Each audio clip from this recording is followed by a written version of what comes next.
Okay, it's 8:01. I'd like to go ahead and call the meeting to order. Here's some background noise. Oh, that's the authenticator. That's where Microsoft. Okay, well, Julie's out today, so I'm filling in for her. Would you like me to go ahead and open the meeting? I'd like you to go ahead and read the board secretary's statement. Thank you. Okay. Good morning, board, staff, and members of the public. After my statement, the chairman will open the meeting and explain the rules for this electronic meeting. Please keep your microphone on mute when you're not speaking. The technical support team may proactively mute participants and the microphone is picking up background noise. Board members should check to make sure the microphone is not muted before speaking. You may text me at 202-316-0030 at any time during the meeting if you need technical support, and an IT tech will call yourself to assist. I now turn the meeting over to Chairman Bonfils.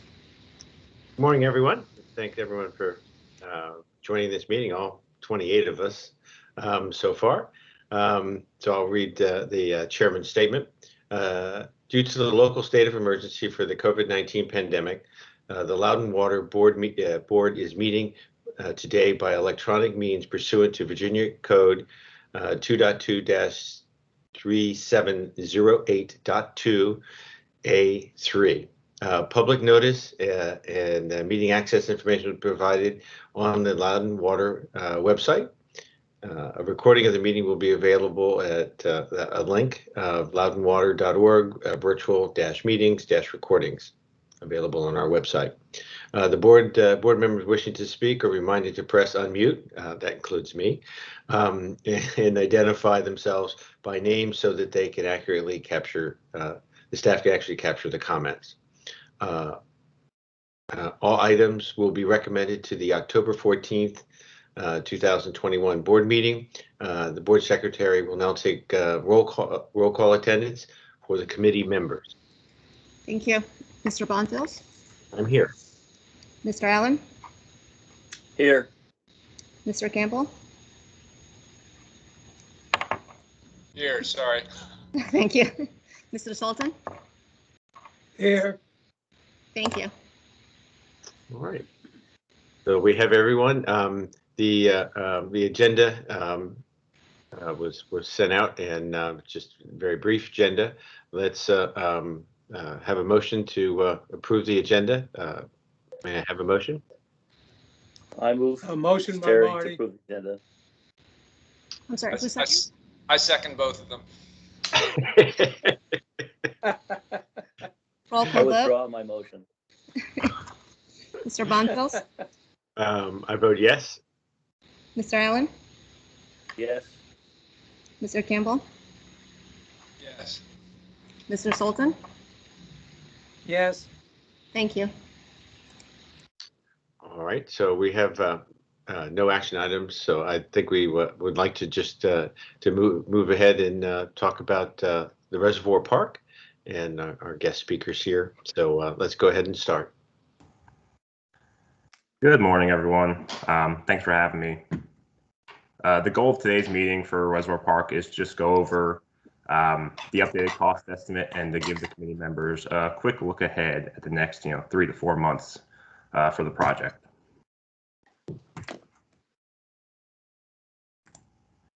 So I want to start off with just a quick overview of the recent cost estimates we've had for this project.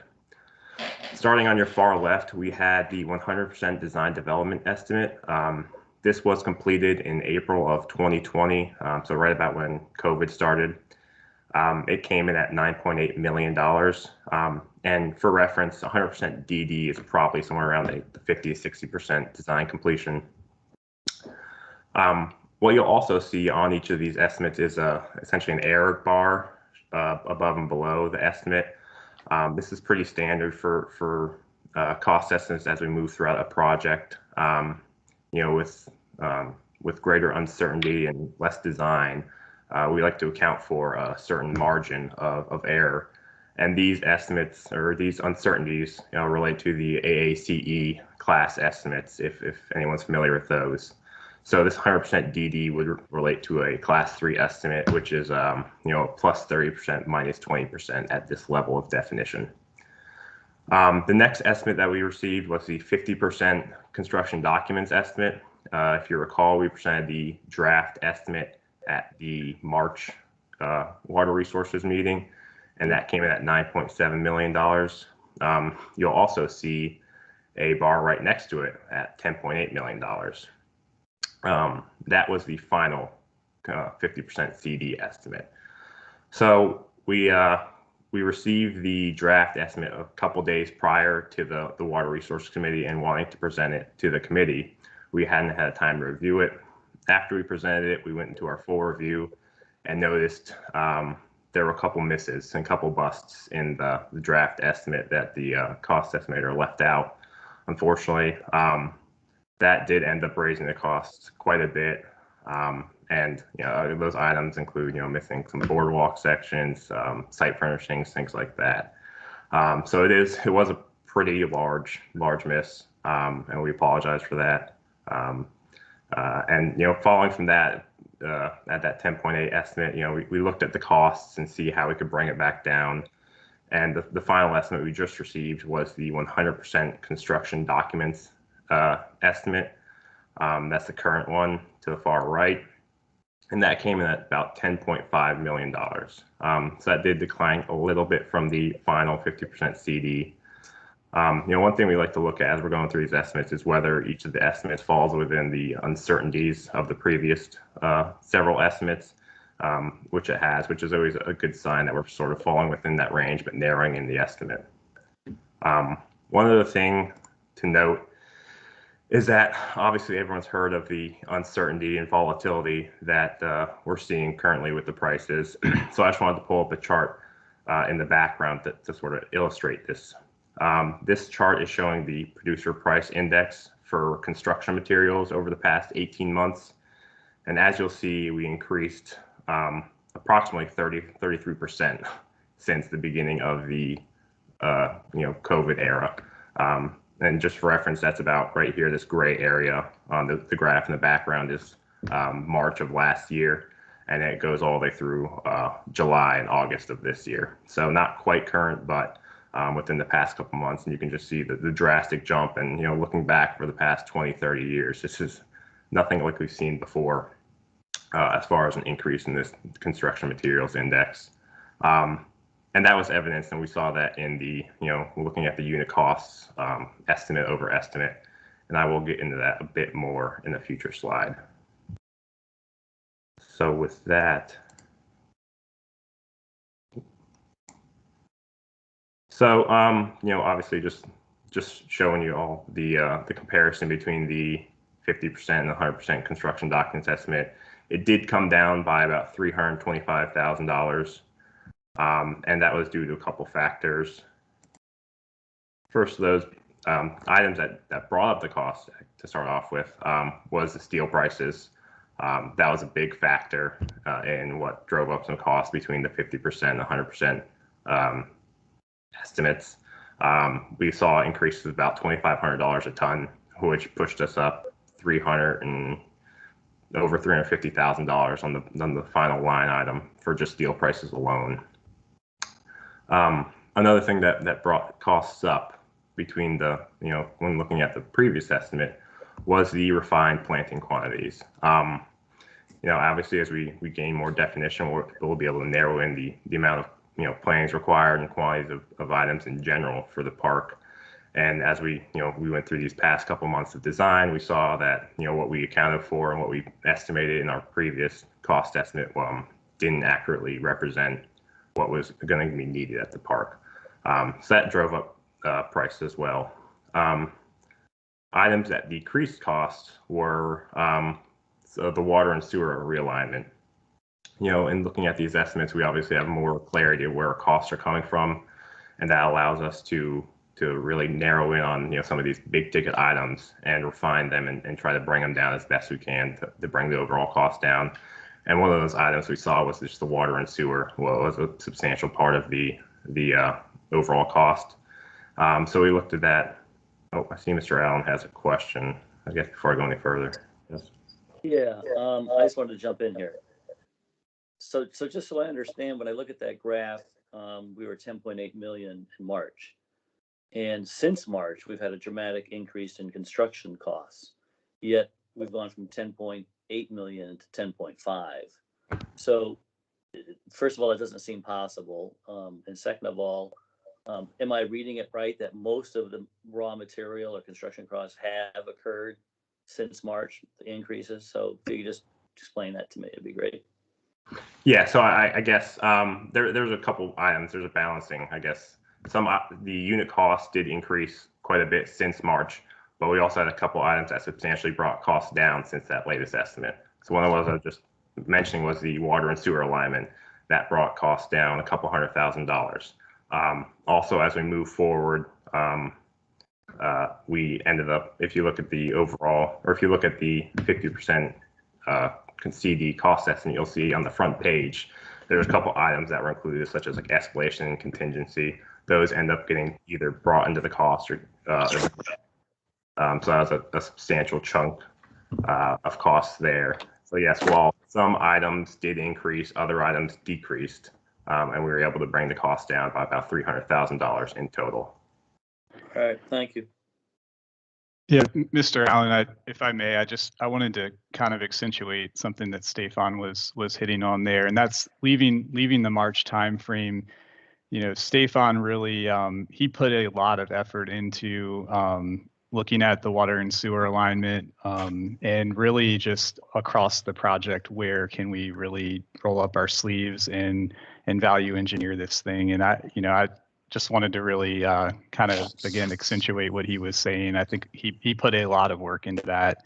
And I think that was one of the primary factors in helping us control this cost in light of the steep construction cost increases.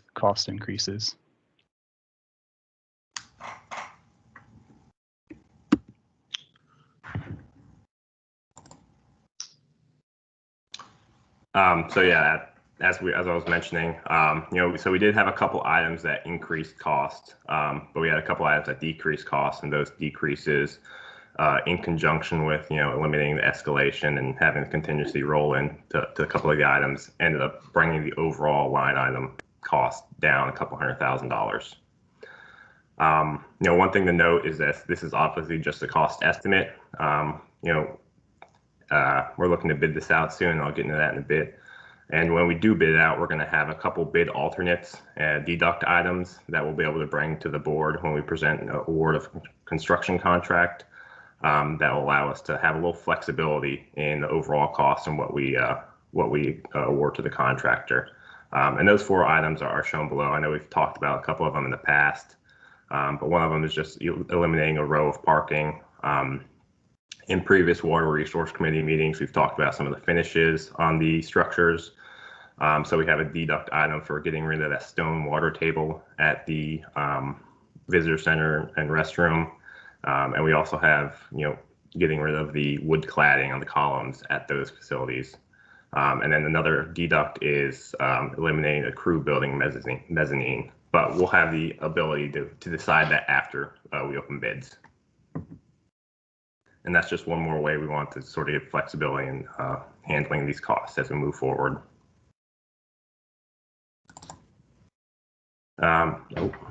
Too far. Too far. There we go. Yep. I also wanted to give a quick cost overview for the overall project. This committee has seen this table in the past. It's just pulling together all of the costs on the project as it stands now. So we have about 1.3 million allocated for the design, permitting, and cost estimating, and then we have a large chunk of the project cost still up in air in this estimated range. We're looking at the current cost estimate, we're about that $10.5 million for construction, and then looking ahead, we're going to have about 5% or so. I mean, that number's still in the air, but we like to carry a conservative 5% for contingency. And then we're looking to start scoping the construction, the CA services task order, and again, being conservative, trying to carry forward about 4%. So all those costs all in, bring us to about $12.8 million Nova Parks is contributing the $2.5 million, and then we are also getting quite a few easements from those Nova Parks. So, as it stands right now, Loudon Water's, all-in contributions about $10.3 million. And obviously these will be refined, and we'll have a much, much better idea in the next, 2-3 months about where these costs stand. And then lastly, I just wanted to go over the schedule looking forward for the committee members. Since we did receive 100%, we are looking to advertise this project for bid in less than 2 weeks now. We're going to give the contractors an 8-week bid period, which will bring us to a bid opening at mid-December. Following bid opening, staff will have a couple weeks to evaluate bids and references, and we'll look to bring this to the CIP committee in January. That will put us on track for the February board meeting and hopefully an NTP to the contractor sometime in April. And looking at the overall duration of the project, we'll be finishing up in very early Q4 of 23. So with that, I figured I'd open it up to questions, whether it be on the estimate or the schedule. Yes, please. I really appreciate this presentation. Stefan, this has been very good. But when I look at the schedule here, is it customary to give 2 months for response for a bid like this? For a project of this size, yes. I mean, it might be pushing a little, but we'd at least like to give 6 weeks. Mm-hmm. But looking at the schedule and the CIP committees, obviously we don't have the December CIP committee, so the next one we'd be able to go to is the January one. So we figured give an extra month, and we also have plenty of time on the back end to do our reviews. Yeah, with that in mind, no sense in hurrying it. You have a good feel for potential contractors for this kind of a project. This isn't a standard project for us. Correct. I think we do. A couple weeks ago, we actually held an informational webinar and site visit just to try to pique the interest of some of the contractors, and we had a relatively good turnout. We had over 20 external folks join us on the webinar, and then we had 6 or 7 different contractors actually on site, which is promising for something that's not even been bid out yet. So I'm hoping that interest continues, and we'll continue reaching out to contractors, as we move forward through the bidding process. That's great. That's great to hear. Those are the questions that came to mind for me. I'm sure the other board members on the call will have a few questions. Any hands raised? I don't want to let Jim down. So the bid alternatives, can you go through what the delta and price savings would be for those 4, just roughly? Yes. So they're not huge items. The row parking, 60 to 70K maybe. Stone water table, 40, 50K. Wood cladding on the columns, about the 40. And then the crew building, I could see coming 100, 125-ish. So all in, a couple $100,000 maybe. Okay, thank you. Yeah. That's good. Speaking of that, materials, with the cost of building materials going up, steel and others, we think this may be continuing. I'm not going to hold you to it, but do you think this is going to continue, this kind of steep climb in costs, building material costs? So I was talking to my cost estimator a week ago, 2 weeks ago, and he says he's starting to see things level off a bit, especially in the lumber categories. He said steel is starting to look like it's getting that way.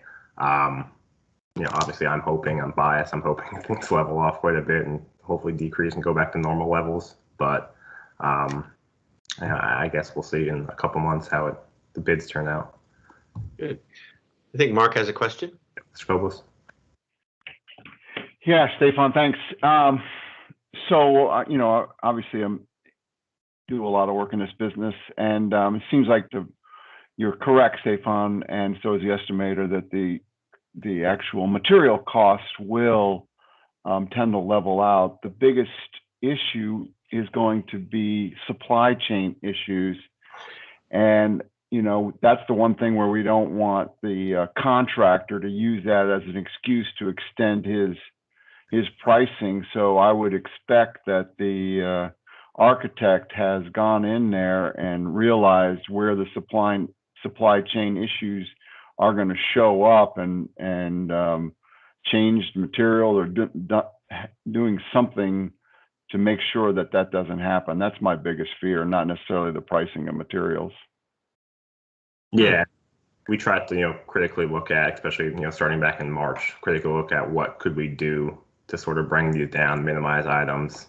And I think, we had a couple of good ideas, but when it, steel and lumber, our hands are tied on a couple of those items for the overall design, but it's a great point, Mr. Koplis.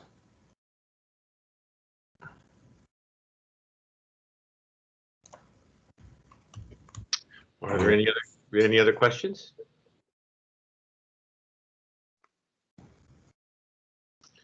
So then on the next on the timeline is you go out to bid, and then more information comes back to the different committees before we move forward with the project. Is that a summary of it? Yes, that's correct. Okay. Thank you very much for all this information. I'm looking forward to the construction and the occasional tour of the site as it's under construction. Absolutely, me too. Yeah. All right. If there's nothing else on this one, Stefan, thank you very much for the presentation. When we get under construction, we'll expect you to have pictures too. I'll make sure to update the committee regularly. Thank you. All right. The next item on our agenda was water supply. It's a very broad agenda, and I'm really been looking forward to this one. So let's go ahead and get started. Thank you, Mr. Bonfils. Good morning. It's a pleasure to be here this morning, and I'm going to lead us off. There's a team of us to lead the presentation today. I'm going to be in the driver's seat running the presentation, but I will pass it off a few times. You will recall that we were last before the committee in June with a presentation on water quality. And, this one should be a real nice complement to that, where we're going to focus on the organization's water supply system. So I'm going to dive right in here. I wanted to bookend the presentation by, reminding the committee of our mission. We redid our strategic plan, and it went live in 2020. And I personally lean on the plan quite frequently in my day-to-day in various projects we're working on. And I really think this here before you are effective and sustainable management of the resources entrusted to our care. I really think you'll find that underpins just about everything you're going to hear in the presentation today. So what we are going to look to cover with you is I'm going to lead us off with a quick discussion on the history of our water supply system in the central service area. I'm then going to pass it off to Kinsey Downs. He's program director over our remote facilities, which includes our community systems. And he's going to tell you a bit about the history and the main components of the community water supply systems. And then he's going to hand off to Pam Kennel. She's going to tell you a bit about the constraints in which we operate the system. And then Pam, Kinsey, and Jessica Edwards, our director of water operations, they're going to tell you about the monitoring and reporting efforts that go into the water supply management.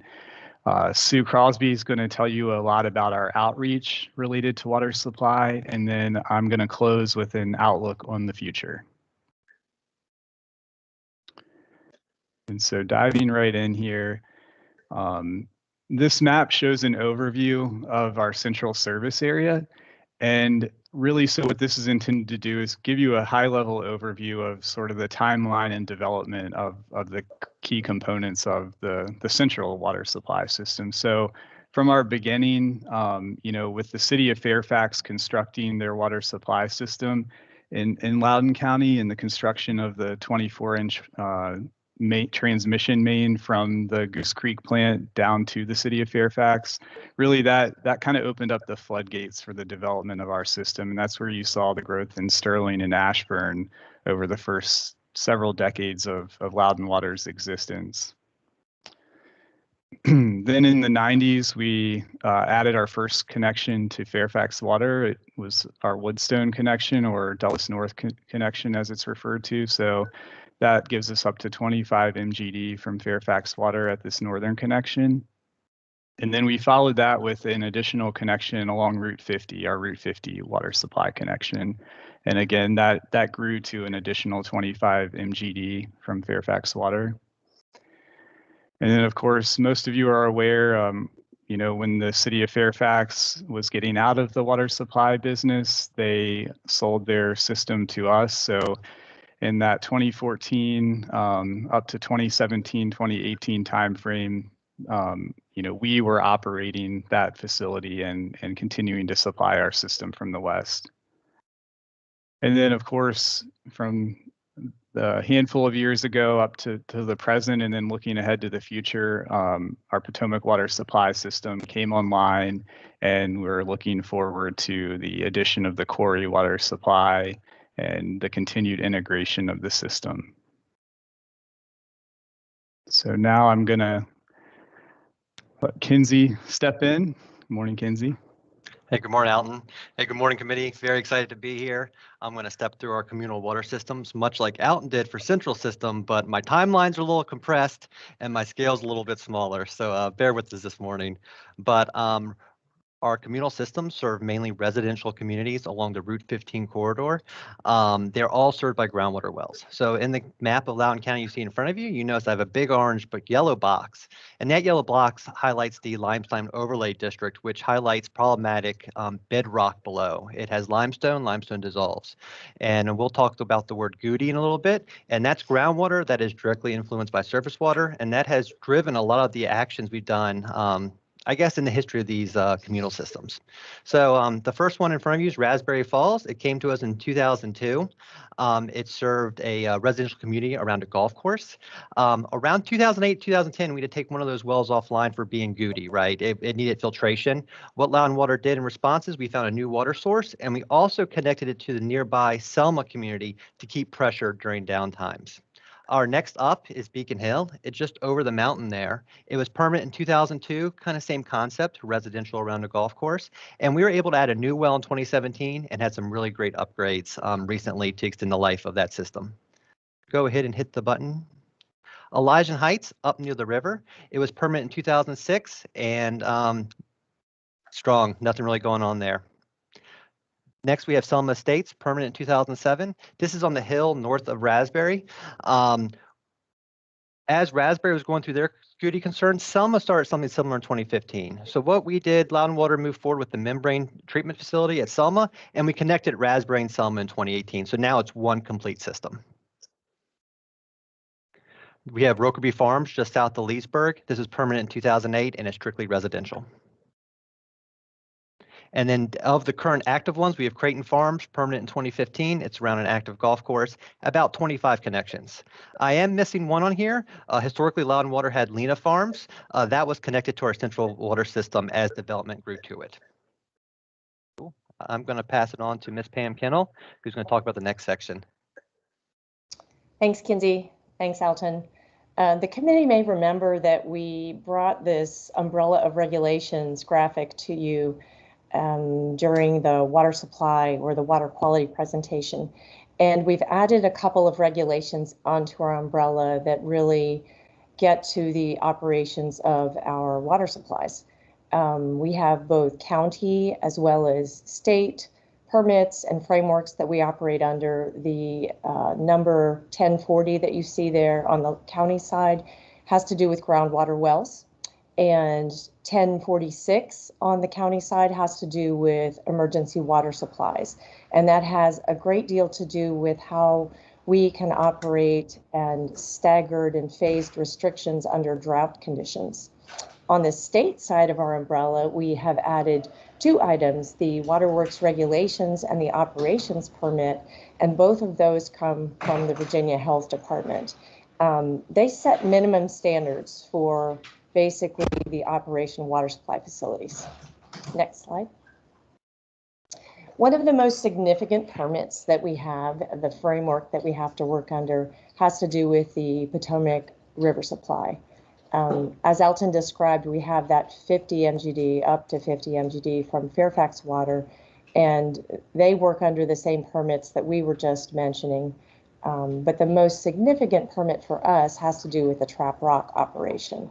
And when we established the permit for that facility, we have a minimum flow that we agreed to come off of the river if the flow in the Potomac became less than the 1400 CFS that you see on this graphic. And at that time, we would be able to withdraw from the Potomac River an equivalent amount of our discharge from the Broad Run facility. So this permit effectively ties some of our Broad Run operation to our trap rock operation. And we've been talking about operationalizing the permit. When the equation was developed, it was philosophical. It was negotiated with the regional entities who also share use of the Potomac River, but we really didn't know what it was going to look like to get into low flow periods. We've had a few of those. We had some this year, and so we've learned a little bit. We even had some conversations with DEQ, but we did not drop below the 1400 CFS. Next slide. The Goose Creek facilities and the Beaver Dam reservoir are part of an excellent resilience system for the Potomac River. And as you know, we've made a number of investments in the Beaver Dam spillway. And then the far right photo that you see here is the construction of the Goose Creek connection.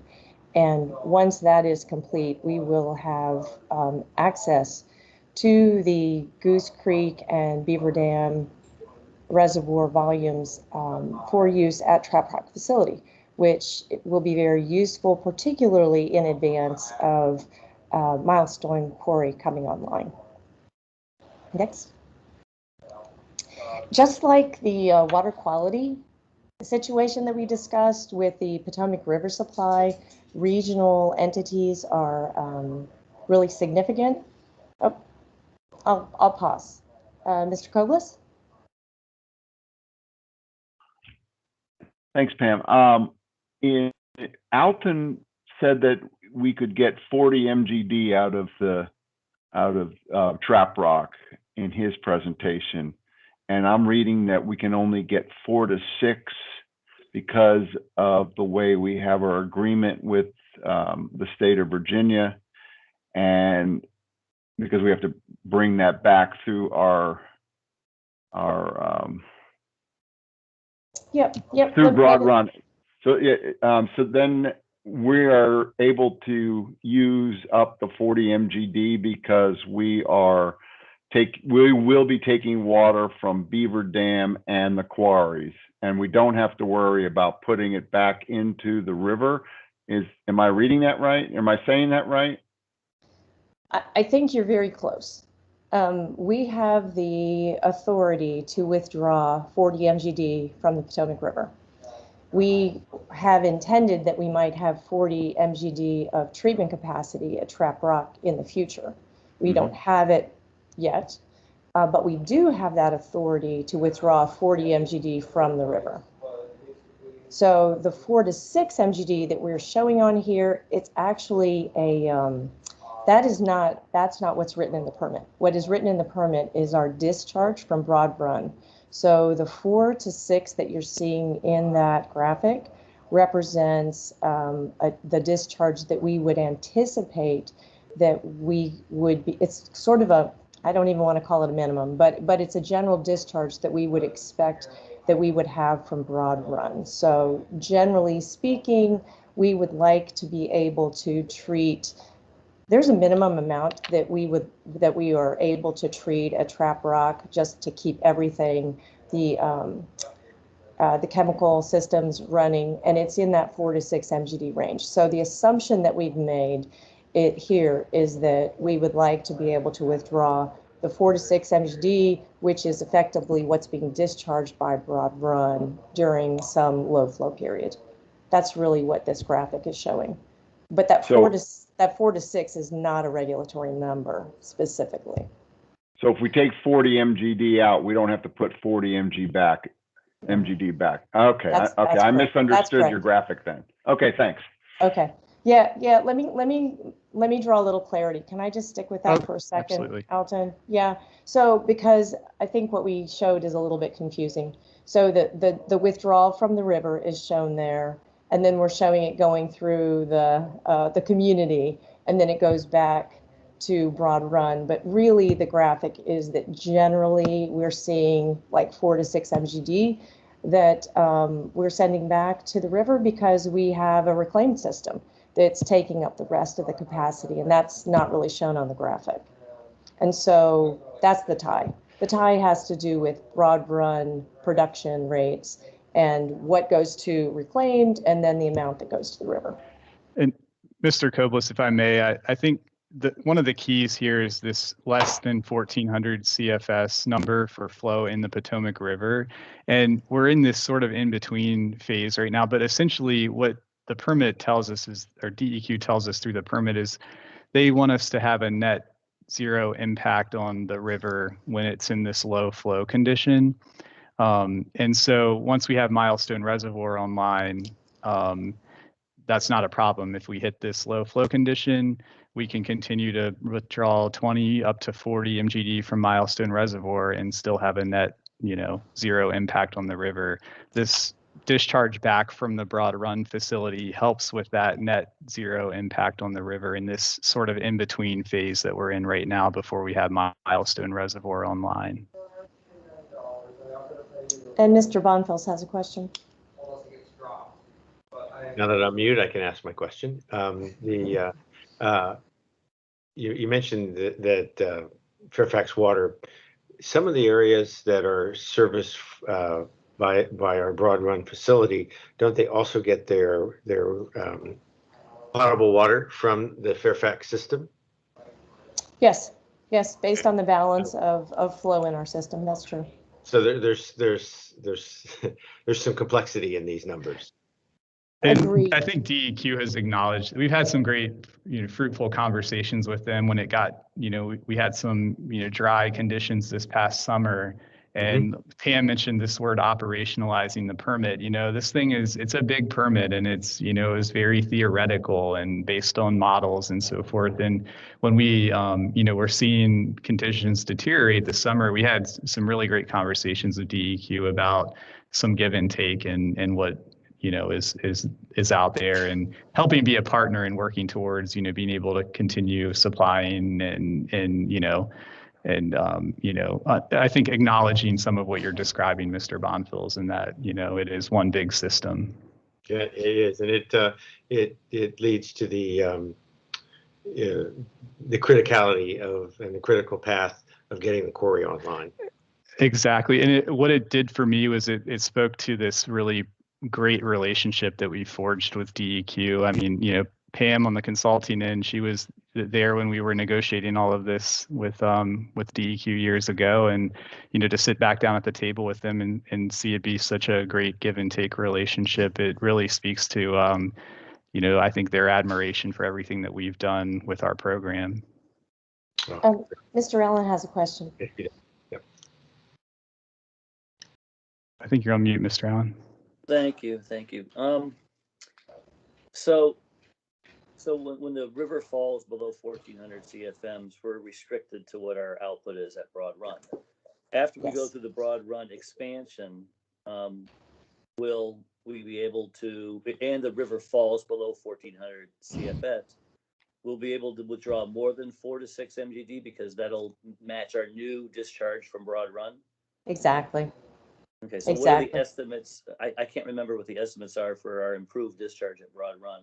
Are they 8 to 10? Alton, I'm going to look to you to Yeah. help me answer this because this is very complicated, actually, right?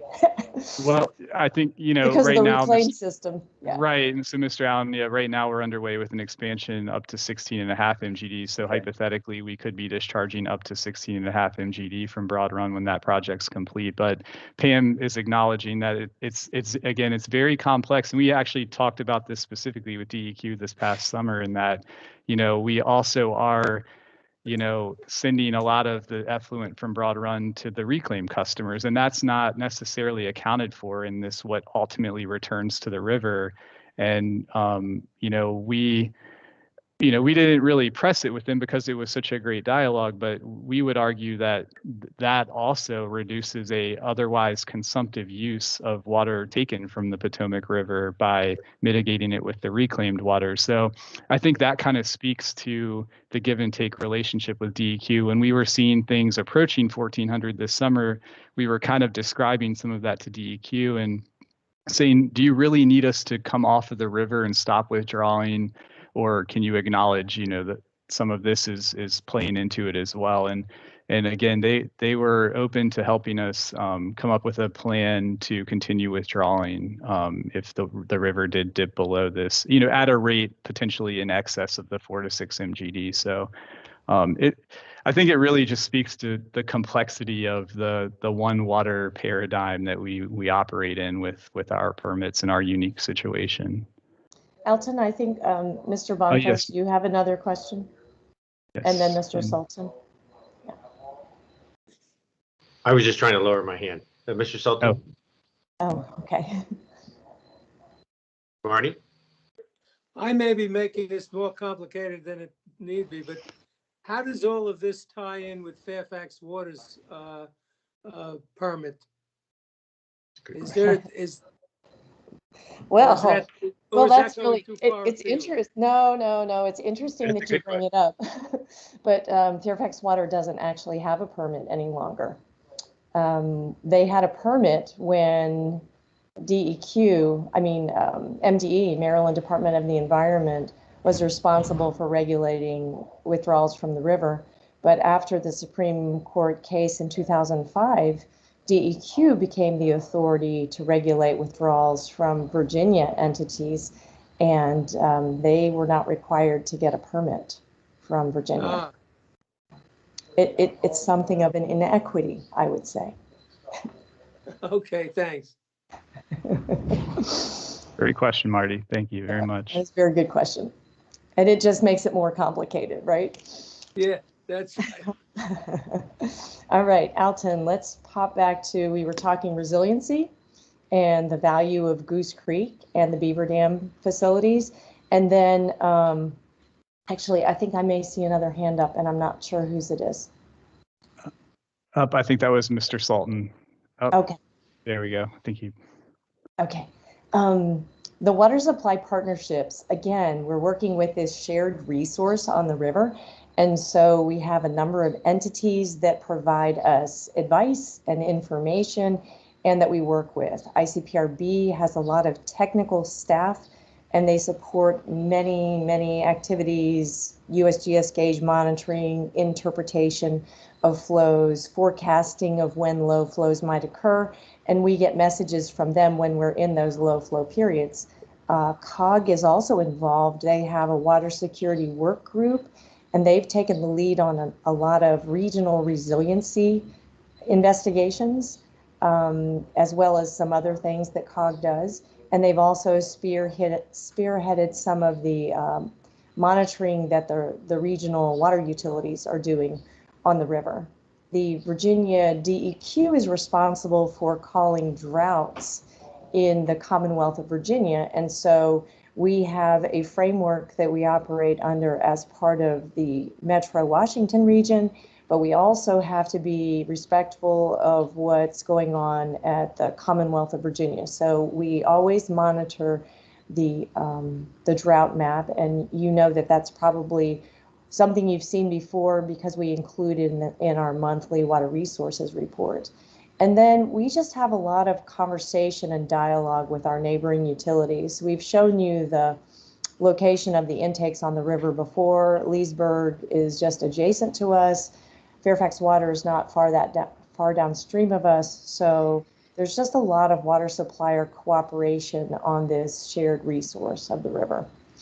It's quite a bit different. We're going to start talking about the groundwater systems. We haven't spent a lot of time on them with you, but it will be interesting, I think, to share how differently we work with some of the groundwater systems.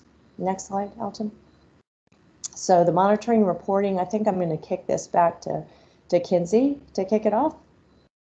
Yeah, big thanks, Pam. As Pam led me to, we're going to talk about our groundwater systems. You know, this is a great conversation around water supply, water resources, raw water, right? But it's really just a link in how we provide water to our customers. And I just wanted to recognize that on the groundwater side. We are always striving to provide a consistent level of service for our groundwater system residents and users. We kind of do this through redundancy and resiliency, always trying to pursue best actions, best practices. And we also try to give our staff the tools and training to expedite emergency responses, allow them to know how we can resolve things faster and keep any, I guess, drop in level of service to a minimum. Speaking just to source water, we do have a groundwater monitoring program. This is a very robust program I'll talk about in the next slide. In our designs and our upgrades, we're pursuing additional well sources. You know, if a well source goes down, we want to have the capacity somewhere else that we really don't need to make any efforts within the community to reduce usage. And then finally, we have a monitored daily well totals. We have some informal tools I want to share with you that I think meet the mark for most of our concerns on a daily approach, why we try to develop these stronger tools. Finally, in the distribution system, we seek to understand community trends, right? And we want to work within those community trends. If there's peak days in summertime, if people want to water their grass, and then we see it that exceeds anything we like seeing, we want to leverage those alternate watering schedules, right? Really shave those peaks off to our benefit, to the system's benefit. And naturally, as you guys heard in the past from other conversations, we want to proactively manage our assets and keep them in good standing and keep them operational. Go ahead and advance the slide. All right, Loud Water's groundwater monitoring program is a very, very advanced proactive tool to help understand long-term trends in the aquifer from quantity and quality. The goal is to kind of get us some idea of waves of stuff that's coming so we can start having the proper conversation and take the proper actions that aren't in an emergency fashion, right? We can approach it in advance, right? So this program was developed in conjunction with Emory and Garrett Groundwater. They're now part of GZA. It really formally kicked off in 2016 when we started installing monitoring wells and getting permissions for offsite wells. But our production data, our quality data has been used since the beginning of the sources. It really consists of a four times a year touch point. You know, we go out there, we get the level data, and we do some water quality testing that feeds into the report, and it's very comprehensive. Though the report's comprehensive, and as I described to you, it's kind of backwards looking, this is a great taking off point for several of our upcoming initiatives. We want to understand quality and quantity changes over time and how we can get in front of those. We want to understand recharge rates and where that's occurring in the communities. Right now, we have a lot of good data that nothing's going on there, but if land use changes, we want to be in front of those conversations as best as we can. And then finally, drought understanding. What is our marks to take actions, and what does that really mean? So great tool, great springboard. Perfect. And then I talked about our informal tools, right? Equally as important, equally as fantastic. So something like this hits a lot of people in the company's email box daily. And I'll stop there. I think I see Mr. Sultan's hand up. Two questions. First question is, where does these community systems, are they attached to the sewer system and bring water to Broad Run? No. So the idea for the communal systems was they're standalone communities, and we have a mixture. Some have a communal wastewater system with them that the users, the well water goes to for treatment and discharge, and some are on septic systems. But Okay, I don't. thank you. Correct. That's it. Excellent. So we have a bunch of good informal tools, and there's a lot of good well best practices that we follow, right? We want the wells to run half a day and rest half a day, and that traditionally gets your level in the well back to where you started. So these snapshots allow you to see that right off the bat, right? The one on the left is production for Creighton Farms. It has the 2 separate well sources, and we can see how they're using, right? Naturally, the difference you see in the bars is just that the one well may produce more than the other. And then on the right, we have that in a number form, and we also have daily minimum levels. So where we have SCADA connected level transducers, we pull that minimum pull drawdown during pumping. And though there's small variations, we would like to see large ones that don't move around, a decline over time, to start identifying when we need to do a deeper dive. Okay. Fantastic. I'm going to hand it off to Miss Jessica Edwards-Bryant, and she's going to step through this. Good morning. Yeah. Okay, so I'm going to talk about the Water Resources Monthly Board Report, the colorful report, lovely colorful report that you see monthly. This report is a snapshot of our monitoring of our source waters. It's largely around the central system sources, so Goose Creek and Potomac River. So the first 2 pages are largely about the flows of Goose Creek and the Potomac. The third page does address the regional drought indicators, which is the USGS, the 2 USGS wells. And those are, that information feeds into our drought status, which DEQ oversees. And then the last page of the report are operational notes. So any impact to our operations is addressed in that last page. So that's a brief summary of our report. Mr. Koblis? Yes, thanks. There was an issue we had, in fact, I think it was one of the catalysts for this meeting, and that was this regional drought indicator. The USGS wells were just like 3 feet deep, I think one was, and I don't know, it just seemed, there was a concern that these 2 wells didn't really give an accurate indication of the drought in the area. So I was just curious if there was more to be discussed about that. Am I too early in the presentation or what? No, I'm going to hop in here, guys. It's a great question. Kinsey was talking about the work that we've done with Emery and Garrett, and we specifically asked them to see if those 2 indicator wells that belong to USGS, in fact, are representative of our systems. And we concluded that they are not. So we have added a note to the report that we provide to you that those wells are good for regional drought purposes, but they are not indicative of the conditions of our wells. As a matter of fact, they are not in the same geologic setting as the well systems that Kinsey showed you. So we look at them as regional indicators of drought, but they are not representative of our groundwater systems. And Mr. Koblis, go ahead. I apologize. I was going to say what we are looking to do, we haven't by this month's water resources report, but Kinsey was speaking to this data that we have in the background that we're looking at daily, which gives indications of well drawdown, daily usage. And we want to be able to present something in the monthly report that is a high level indicator. If you can imagine, this level of reporting times X number of wells, that's a lot. And we want to boil it down to something that is, specific, similar to what you're seeing for the USGS indicators, but an indicator for our well system. So that's absolutely in the works. We're just looking at the best way of rolling that into the monthly report in a concise way. Right. That's good. Terry has had his hand up for a while. Oh, yes. Yeah, Mr. Allen. Thank you for your patience. I'm getting no respect. So my questions have somewhat been answered by what Alton just said. It would be nice to have these monitoring wells. Maybe they could be amalgamated into one reading that would give us a better regional picture of how our wells are doing. So I have a couple other questions. So how many monitoring wells do we have, Loudwater? And I assume they're almost exclusively in the community systems. Is that a correct assumption? So for the groundwater monitoring program, as of last year, we had 34 monitoring wells spread across all the communal systems. This year, we've added up to 4. One is in one of the existing community systems, and then we've added our actually first 3 offsite wells to kind of gauge some, I guess we'll say, further away efforts to see how they affect us. Okay. And then the monitoring wells, we're not actively drawing water out of those wells. They're just kind of just for monitoring purposes. Correct. Could they be used if in an emergency situation?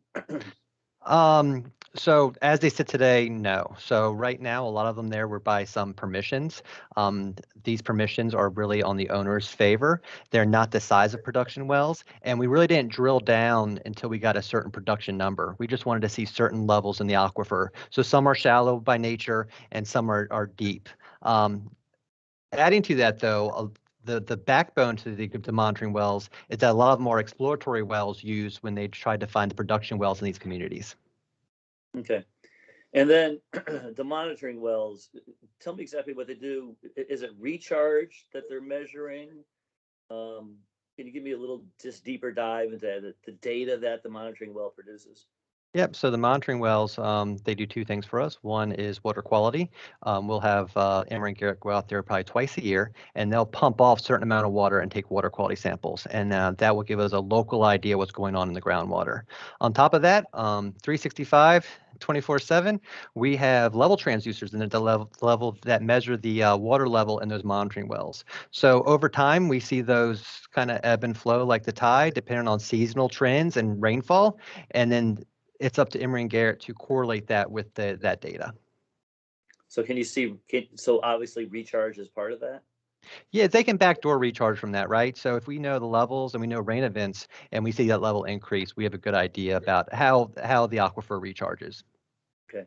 So just to be clear, we're going to be coming up with some supplemental groundwater monitoring data for the board other than these USGS wells, correct? Yeah, that's the goal. It's just like the USGS wells and apply them to our wells. Each of our wells slightly different, right? So it is a challenge, but that is the goal. Okay, great. Thank you. Great. So I have a follow-up to Terry's and Mark's line of questioning.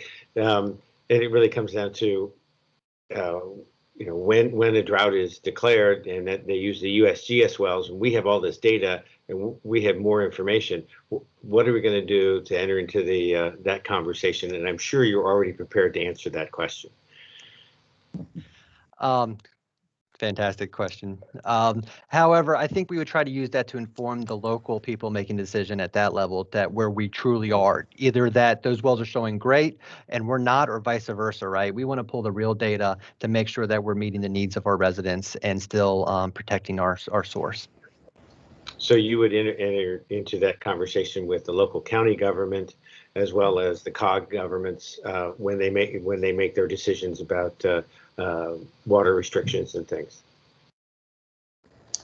I think that would really go to the county, and that gets back to that effort that we've been working on with the county for, gosh, it's a couple of years, is working on that water supply emergency ordinance that we mentioned back at the umbrella slide.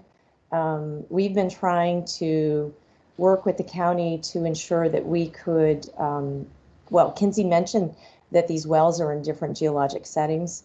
And so you may have one well system that is having a situation that the others aren't experiencing. So we wanted to make sure that we had that ability to call for some type of modified use at a community level, because that's the way these systems are set up as standalone.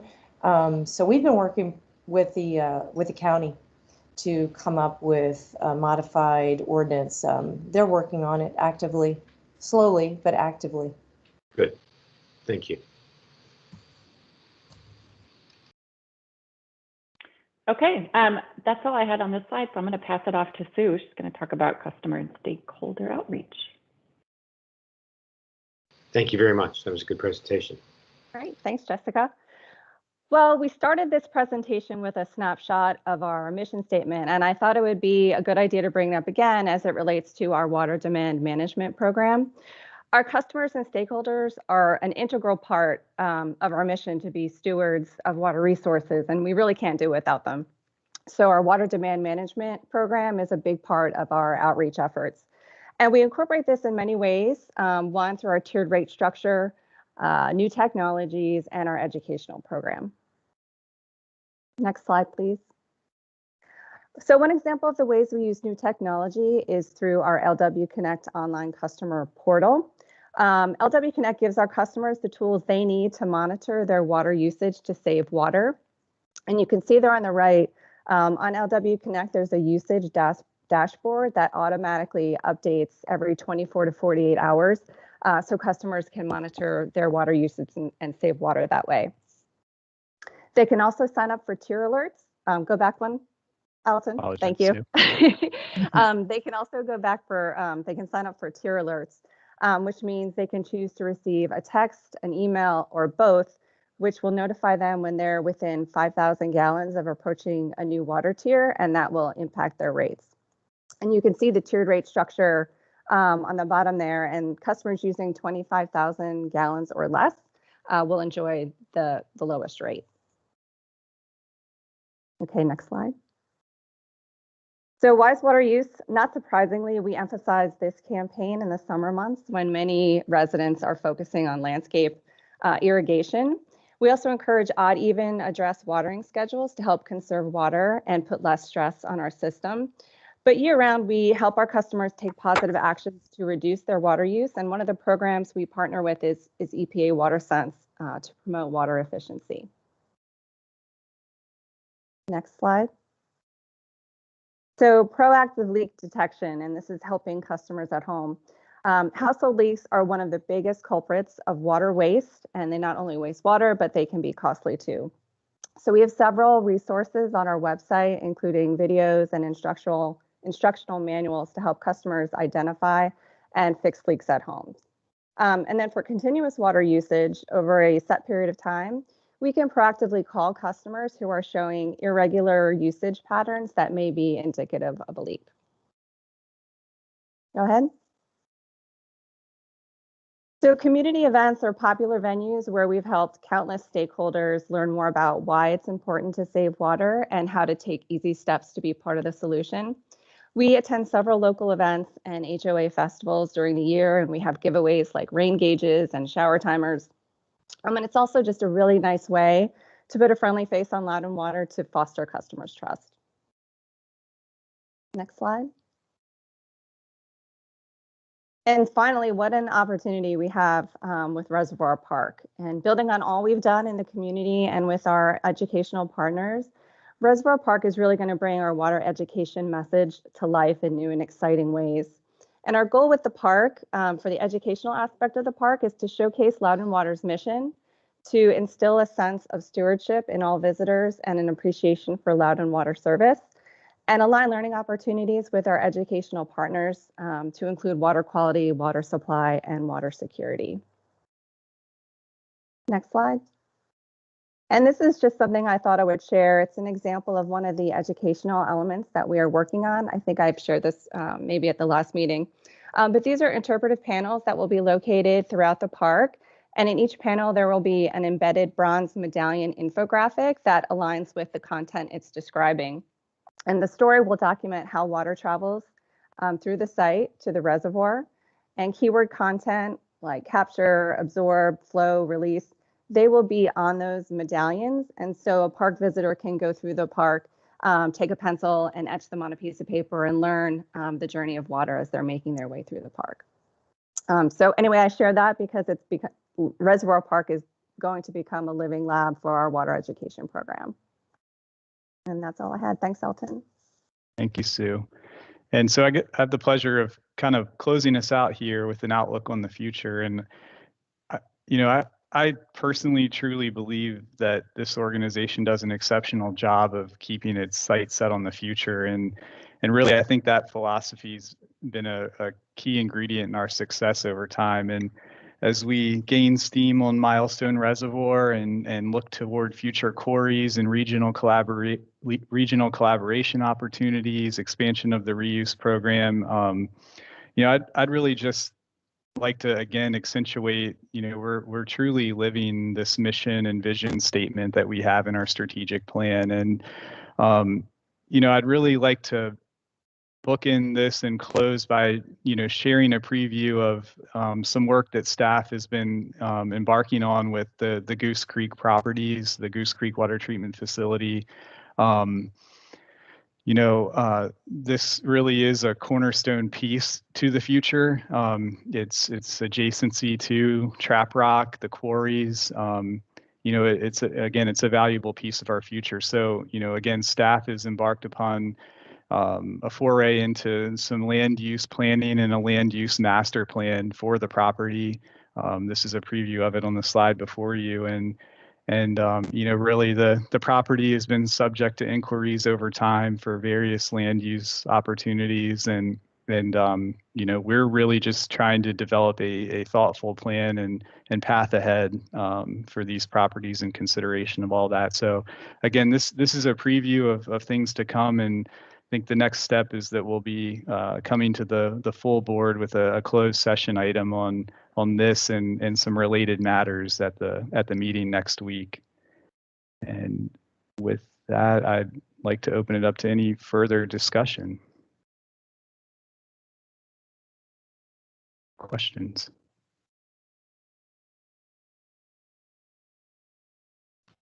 Well, Mr. Koblis? Yeah, Alton, I just wanted to say great presentation and answered a bunch of questions. Very impressive, and it's just great to know all these things. Thank you. Thank you very much, and I hope it really instilled confidence. It was a team of us here presenting, but I think that really exemplifies the team that stands behind all of this. And obviously there are many others, but feels really solid in terms of the team, and I'm excited for the future for this organization. Mr. Salton, I see you have a question. Not a question, but like Mark, I feel this is an excellent presentation. Well done. Okay, thank you very much. Mr. Kelly. Morning. I've been kind of sitting on the sideline here, but I also want to say great presentation. It answered a lot of the questions that I didn't know I had. So that's great. So appreciate the information. And the first presentation on the park was great as well. Thanks for all your work, everybody's work on both of these. Appreciate it. Thank you very much. Yeah, thank you. Yeah, this is Jim. The presentation was very good and answered a lot of questions and probably make us think about a few more questions. But we really appreciate that monthly report, and now a lot of it will make more sense. So, and I really appreciate quite the number of board members that attended. I saw that Mr. Moody is on also, so wanted to make note of that. Thank you, Mr. Bonfils. All right. So there's only one other thing left on the agenda. Thanks, Jim. Good morning, everyone. Yeah. Thanks. Did you have any comments, Mr. Moody? Keith? No, just listening into an engaging conversation. So for me, learning a lot in terms of water conservation and the better understanding of everything. Thank you. Yeah, me too. So the next item on our agenda was to talk about our next meeting and some of the topics. We tend to do only one meeting a quarter, and you can see with the amount of staff and really appreciate all the time that they put into this, and you can see by all their smiles that this is something that they have a lot of passion for. So, and I appreciate that. So do all of us on the board. If you could, as board members, if you have some suggestions of some other topics, we'll be looking into updates on the two that we've gone over, but they'll only be brief. Is there anything else, Marty or Mr. Allen, that you'd like to have as a topic for our next meeting? Nothing. I can't think of anything that, yeah. But I'm sure it'll come to you, and so we'll Yes. work on the agenda for the next meeting, and we'll plan on trying to have one early in January, and we'll work on that. So with that, I think that's everything that we had for the meeting. I want to thank everybody, that attended. Maybe I could give Carla a moment if she'd like. She had a few words. Hey, Jim, let me interrupt you real quick if I could. Sure. A potential update on that 100-year forward look that we were doing. I know you guys are still, that's still sort of a work in progress, but if there's a time in the future where it's appropriate for another sort of update, or I don't know, whatever you think is appropriate, I'm still very interested in that. And Alton, I appreciate your comments about just the forward-looking nature of Loudon Water, and I do agree that's such a critical element to the success in the past and I think our future success. So thanks for that. I was just going to say, Mr. Campbell, that's actually fits right in. We've been working on sort of the different categories in terms of water resources topics, and as we had water kind of an educational focus in Q1, got into the water quality program. Q2, this meeting, water supply. We actually have been talking about a very operational focus for the Q4, and that asset management program fits right into that. So you're hitting right on to kind of our early thoughts. So we'll be in touch with Mr. Bonfils and kind of thinking about that schedule, maybe either toward the end here of the year, it could be into early January, but that's exactly where we're headed with it. Thanks. Thank you, Mr. Bonfils. I would just say that I think we certainly appreciate the board's level of engagement with this committee, and I think it confirms that this was a committee that is useful for the board, provides a lot of educational type information, and so we want to thank you all for taking the time to be so interested in all of the things that we live every day, and also to staff. I mean, they obviously spend a lot of time on these things. Stefan has spent an incredible amount of time, as you know, on the Reservoir Park project, and we really could not be more proud of his project management on that to this point. And also this last presentation, again, it's what we live and breathe every day, so sometimes we take that for granted. So it's great to put it down on paper and share it with you, and so thank you for the engaging conversation. Thank you very much. And with that, are there anyone else have a comment before we call for adjournment?